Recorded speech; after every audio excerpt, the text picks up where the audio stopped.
ఆదికాండము 1వ అధ్యాయము. ఆదియందు దేవుడు భూమ్యాకాశములను సృజించెను. భూమి నిరాకారముగాను శూన్యముగాను ఉండెను. చీకటి అగాధ జలము పైన కమ్మియుండెను. దేవుని ఆత్మ జలములపైన అల్లాడుచుండెను. దేవుడు వెలుగు కమ్మని పలుకగా వెలుగు కలిగెను. వెలుగు మంచిదైనట్టు దేవుడు చూచెను. దేవుడు వెలుగును చీకటిని వేరుపరచెను. దేవుడు వెలుగునకు పగలనియు చీకటికి రాత్రి అనియు పేరు పెట్టెను.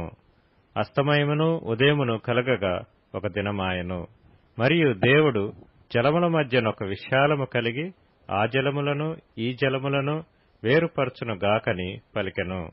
దేవుడు ఆ విశాలము చేసి విశాలము క్రింద జలములను విశాలము మీది జలములను వేరుపరపగా ఆ ప్రకారమాయెను.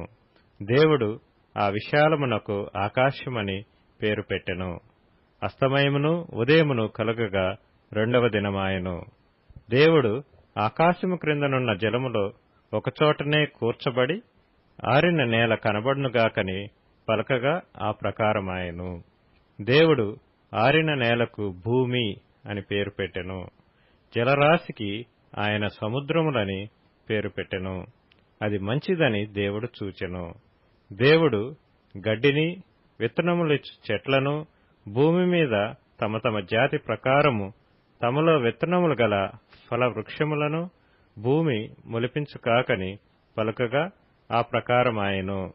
భూమి గడ్డిని తమ తమ జాతి ప్రకారము విత్తనములిచ్చు చెట్లను తమ తమ జాతి ప్రకారము తమలో విత్తనములు గల ఫల వృక్షములను మొలిపింపగా అది మంచిదని దేవుడు చూచెను.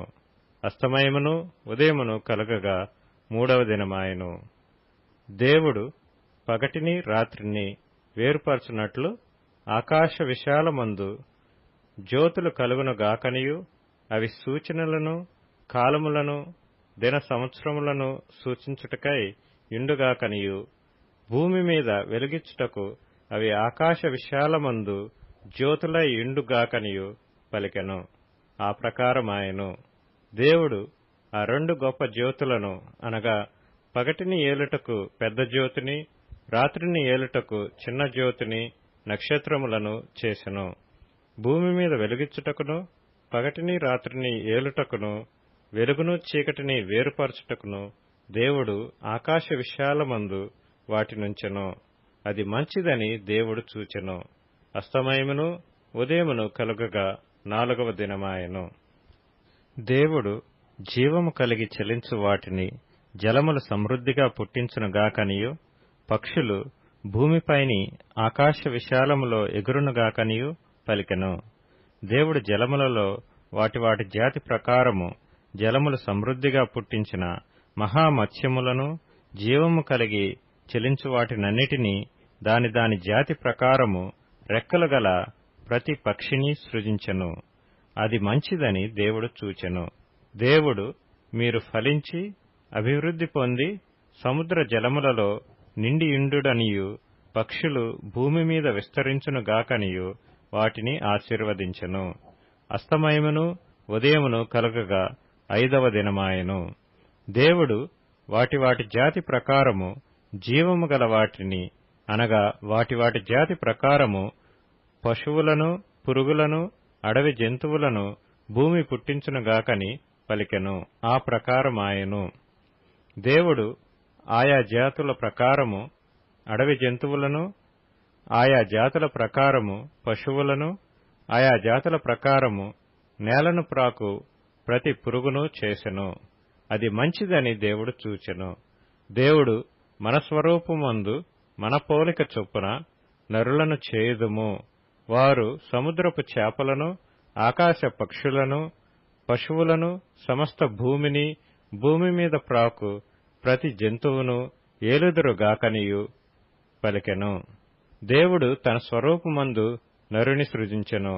దేవుని స్వరూపమందు వాని సృజించెను. స్త్రీనిగాను పురుషునిగాను వారిని సృజించెను. దేవుడు వారిని ఆశీర్వదించెను.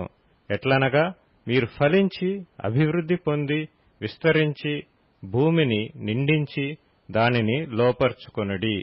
సముద్రపు చేపలను ఆకాశ పక్షులను భూమి మీద ప్రాకు ప్రతి జీవిని ఏలుడని దేవుడు వారితో చెప్పెను. దేవుడు, ఇదిగో భూమి మీద ఉన్న విత్తనములిచ్చు ప్రతి చెట్టును, విత్తనములిచ్చు వృక్ష ఫలములు గల ప్రతి వృక్షమును మీకిచ్చియున్నాను. అవి మీకు ఆహారమగును. భూమి మీద నుండు జంతువులన్నిటికిని, ఆకాశ పక్షులన్నిటికిని, భూమి మీద ప్రాకు సమస్త జీవులకును పచ్చని చెట్లన్నీయు ఆహారమగునని పలికెను. ఆ ప్రకారమాయెను. దేవుడు తాను చేసినది యావత్తును చూచినప్పుడు అది చాలా మంచిదిగా నుండెను. అస్తమయమును ఉదయమును కలుగగా 6వ దినమాయెను.